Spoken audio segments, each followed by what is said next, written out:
presentasi bab 1 mengenai pengantar pada industri perhotelan. Sebelum kami memaparkan materi, izinkan kami untuk memperkenalkan diri terlebih dahulu. Om Swastiastu. Perkenalkan, nama saya Made Krisna Priyani Sujana dengan NIM 1817051067 sebagai penyaji pertama. Om Swastiastu. Perkenalkan, nama saya Sangayu Made Sunitarani dengan NIM 1817051110 dari kelompok 1 yang akan mempresentasikan materi mengenai pengertian hotel dan klasifikasi hotel. Perkenalkan, nama saya Niko Mandita Ananda Putri Puspitasari dengan NIM 1817051118. Di sini saya akan menyampaikan materi mengenai klasifikasi hotel dan karakteristik transaksi di industri perhotelan. Baik, di sini kami dari kelompok 1 akan mempresentasikan 5 submateri. Yang pertama, arti penting perkembangan industri perhotelan di Indonesia. Yang kedua, profil hotel. Yang ketiga, pengertian hotel. Yang keempat, klasifikasi hotel. Dan yang kelima, karakteristik transaksi di industri perhotelan. Untuk materi 1 akan dijelaskan oleh Nana. Baik, di sini saya akan mempresentasikan materi yang pertama, yaitu mengenai arti penting perkembangan industri perhotelan di Indonesia. Perkembangan industri perhotelan dapat dikatakan dimulai pada tahun 1962. Pada saat Hotel Indonesia di Jakarta disiapkan untuk menerima duta bangsa-bangsa mancanegara dalam rangka pesta olahraga bangsa-bangsa yang sedang berkembang atau Games of the New Emerging Force atau GANEVO. Hotel Indonesia saat itu dikelola oleh jaringan Hotel Intercontinental. Pentingnya perkembangan industri perhotelan di Indonesia, yang pertama yaitu keberadaan suatu hotel memberikan dampak ekonomis yang berarti bagi masyarakat di sekitarnya. Dengan adanya hotel tersebut, penduduk dapat bekerja langsung sebagai karyawan hotel yang bersangkutan, dapat pula sebagai penunjang operasional hotel dengan berperan sebagai rekanan hotel. Kemudian yang kedua, dampak sosial juga meningkat karena keberadaan hotel tersebut. Hal ini terjadi karena peningkatan penghasilan penduduk meningkatkan taraf hidup sehingga sekaligus meningkatkan kondisi sosial mereka. Sebelum hotel tersebut dibangun, penduduk setempat dapat berpartisipasi dalam kegiatan proyek hotel. Yang ketiga, dari sisi penerimaan pemerintah, hotel memberikan pemasukan bagi pemerintah terutama untuk pajak pembangunan, pajak bumi dan bangunan, dan pajak penghasilan. Jadi dapat disimpulkan bahwa secara ekonomis dan sosial, kontribusi hotel pada suatu kawasan cukup berarti. Kemudian materi yang kedua yaitu mengenai profil operasional hotel. Profil operasional hotel atau karakteristik produk hotel merupakan bagian dari industri jasa yang memiliki beberapa karakteristik produk dengan kekhasan masing-masing. Yaitu yang pertama, tamu terlibat dalam proses produksi. Contohnya, produk minuman campuran diproduksi di depan tamu ketika berada di bar. Kemudian yang kedua, tidak dapat dipakai sampel. Jadi produk tersebut harus dinikmati langsung oleh tamu. Kemudian yang ketiga, jasa yang tidak terjual pada hari tertentu tidak dapat disimpan dan dikompensasikan dengan penjualan pada hari berikutnya. Kesempatan penjualan jasa kamar yang telah hilang pada malam sebelumnya tidak dapat dikompensasikan dengan penjualan jasa kamar pada malam berikutnya. Kemudian yang keempat, tamu sebagai konsumen harus datang ke lokasi hotel untuk menikmati produk-produk hotel. Yang kelima, mutu layanan yang tidak konsisten. Mengapa demikian? Misalnya, produk yang sama disiapkan oleh karyawan yang berbeda, tentunya akan menghasilkan mutu yang berbeda pula. Yang keenam, citra hotel tidak kasat mata. Oleh karena itu, diperlukan tindakan untuk membuat citra hotel menjadi kasat mata. Dengan memberikan seragam kepada karyawan, merupakan salah satu upaya agar citra hotel menjadi kasat mata. Kemudian yang terakhir, yaitu yang ketujuh, mudah ditiru atau dipublikasi oleh pesaing. Produk yang ditawarkan oleh satu hotel dengan mudah ditiru oleh pesaing karena tidak ada hak paten untuk produk yang ditawarkan kepada pelanggan. Demikian materi yang dapat saya sampaikan. Sekian dan terima kasih. Baik, di sini saya akan menjelaskan mengenai pengertian hotel, di mana hotel memiliki definisi berbagai macam yang dicetuskan oleh beberapa ahli, bahkan sesuai dengan peraturan yang ada. Definisi hotel sendiri sesuai dengan Undang-Undang Menteri Pariwisata, Pos dan Telekomunikasi atau Menparpostel, menurut SK Menteri Perhubungan, serta menurut Hotel Proprietors ACT tahun 1955 dijelaskan hotel berdasarkan peraturan yang ada. Yang pertama, menurut Undang-Undang Pariwisata Pasal 25 Ayat 1 dan 2, di mana dikatakan bahwa usaha penyediaan akomodasi merupakan usaha penyediaan kamar dengan fasilitas yang lain serta pelayanan yang diperlukan.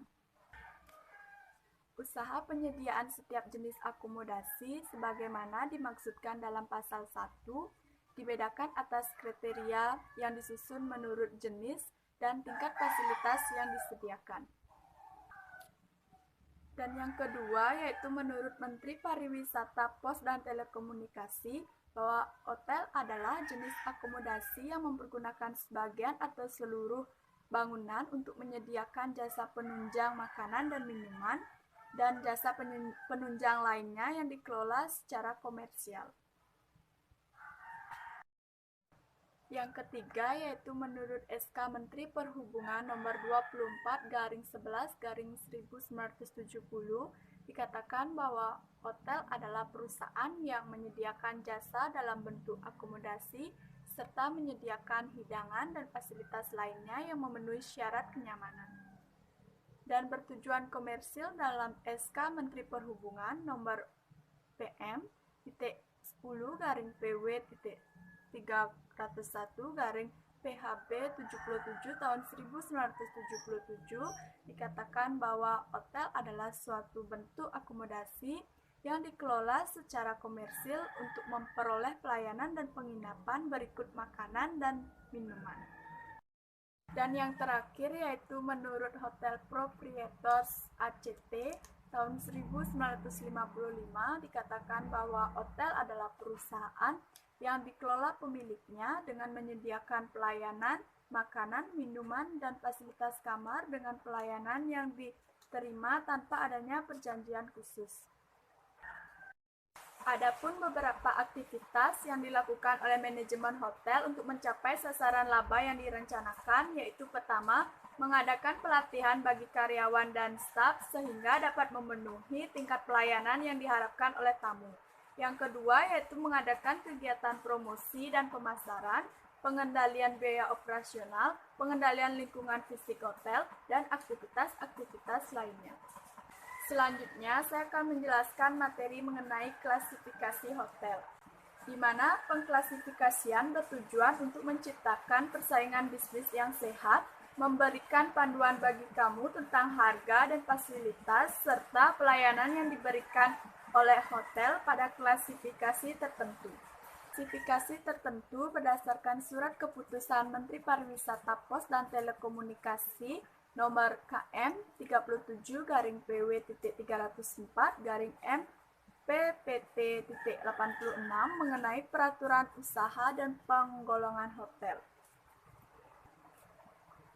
Identifikasi hotel menurut bintang di mana mengacu kepada keputusan Menparporstel nomor KM 94/HK-1/MMPPT.87 tentang ketentuan usaha dan penggolongan hotel, di mana hotel diklasifikasikan dalam 5 golongan kelas, yaitu 1 bintang, 2 bintang, 3 bintang, 4 bintang, dan 5 bintang. Peringkat bintang sendiri akan memberikan petunjuk untuk kelas layanan yang diberikan. Semakin tinggi peringkat bintang suatu hotel, maka semakin tinggi mutu layanan serta semakin lengkap fasilitas yang diberikan hotel kepada tamu. Sekian materi mengenai pengertian hotel dan klasifikasi hotel yang dapat saya jelaskan. Untuk klasifikasi hotel lainnya akan dijelaskan oleh rekan saya. Baik, selanjutnya saya akan menjelaskan mengenai klasifikasi hotel. Selain klasifikasi hotel menurut bintang, di sini ada beberapa klasifikasi hotel selanjutnya, yaitu klasifikasi hotel menurut Melati. Terdapat 3 klasifikasi hotel menurut Melati, yakni Melati 1, Melati 2, dan Melati 3, yang dibedakan dengan tingkat layanan dan fasilitas hotel dan administrasi klasifikasinya. Secara historis, Hotel Melati adalah lonsen yang telah beroperasi sebelum klasifikasi hotel bintang diterapkan oleh pemerintah. Fasilitas dan layanan Hotel Melati lebih terbatas dibandingkan dengan hotel berbintang. Oleh karena itu, harga kamar yang ditawarkan sewajarnya lebih rendah daripada hotel berbintang. Selanjutnya, klasifikasi lainnya. Selain klasifikasi bintang dan Melati di atas, pengklasifikasian hotel dapat pula dilihat dari beberapa sisi, diantaranya yaitu jumlah kamar yang dimiliki lokasi hotel, jenis tamu, dan lama tinggal tamu, masa operasional, dan jenis layanan yang ditawarkan. Yang pertama, jumlah kamar yang dimiliki. Bila dikaji dari jumlah kamar yang dimiliki, maka hotel dapat diklasifikasikan menjadi satu, yang pertama hotel kecil dengan jumlah kamar sampai dengan 25 kamar. Yang kedua, hotel sedang dengan jumlah kamar bisa mencapai 100 kamar. Yang ketiga, hotel menengah dengan jumlah kamar sampai dengan 300 kamar. Dan hotel 4 yaitu dikatakan hotel besar dengan jumlah kamar sampai dengan lebih dari 3.000 kamar. Selanjutnya yaitu adalah klasifikasi menurut lokasi hotel. Bila dikaji dari lokasi hotel, maka hotel dapat diklasifikasikan menjadi hotel bandara, hotel di tengah kota, hotel komersial, hotel pantai, hotel stadion, hotel jalan raya, hotel pelabuhan, dan hotel pegunungan. Yang ketiga yaitu jenis tamu. Nah, bila dikaji dari tujuan kedatangan tamu, maka hotel dapat diklasifikasikan menjadi untuk bisnis, pemeliharaan kesehatan, liburan, kompetisi, olahraga, dan tugas kedinasan. Yang keempat yaitu adalah lama tinggal tamu. Bila dikaji dari lama tinggal tamu, maka hotel dapat diklasifikasikan menjadi transit hotel bila rata tinggal mereka tamu itu relatif singkat sampai dengan 7 hari. Dan residential hotel bila rata-rata tinggal tamu untuk jangka waktu yang lebih lama. Yang kelima yaitu masa operasional hotel. Bila dikaji dari masa operasional hotel, maka hotel dapat diklasifikasikan menjadi hotel musiman dan hotel yang beroperasi sepanjang tahun.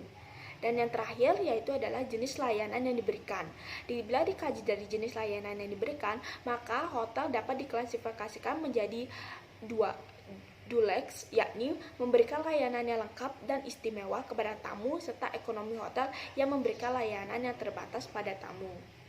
Baik, untuk materi terakhir di sini saya akan menjelaskan mengenai karakteristik transaksi di industri perhotelan. Pada industri perhotelan terdapat karakteristik transaksi yakni pada berikut ini. Yang pertama yaitu frekuensi penjualan relatif tinggi. Nah, industri perhotelan dalam sehari beroperasi selama 24 jam. Dalam jangka waktu operasional tersebut, frekuensi penjualan tentu relatif tinggi walaupun dengan jumlah rupiah per transaksi yang relatif kecil. Yang kedua yaitu karakteristik bisnis bersifat musiman. Fluktuasi bisnis di industri perhotelan relatif tinggi. Untuk hotel di kawasan bisnis, tingkat hunian kamar yang tinggi terjadi antara Senin sampai dengan Kamis. Hari-hari selanjutnya yaitu Jumat sampai Minggu, tingkat hunian akan menurun tajam. Sedangkan pada hotel di kawasan wisata, seperti hotel-hotel dan resort yang ada di Bali, tingkat hunian akan menjadi lebih tinggi pada musim liburan. Pada musim non-liburan, tingkat hunian akan relatif lebih rendah. Yang ketiga, adanya karakteristik peluang penjualan yang hilang tidak akan dikompensasikan. Yang keempat, yaitu mutu produk dan layanan yang dihasilkan oleh industri perhotelan bersifat fluktuatif. Yang kelima, yaitu kulturasi harga pokok makanan dan minuman. Yang ketujuh, pelaporan aktivitas operasional hotel dikerjakan setiap hari. Yang kedelapan, pemasaran hotel dipasarkan dengan berbagai saluran industri dan dipasarkan dengan berbagai industri yang ada. Yang kesembilan, waktu pelaporan dilakukan relatif cepat untuk mendeteksi jika terjadi kesalahan atau penyimpanan terutama dalam penjualan. Dan terakhir, struktur pendapatan hotel bersumber dari penjualan jasa sewa kamar, makanan, minuman, dan pendapatan lainnya. Baik, itu tadi presentasi kami dari kelompok 1 dari kelas 6H mengenai pengantar industri pada perhotelan. Kami mohon maaf jika ada kata-kata kami yang salah. Kami mohon maaf. Sekian presentasi kami hari ini. Kami ucapkan terima kasih. Om Santi Santi Santi Om.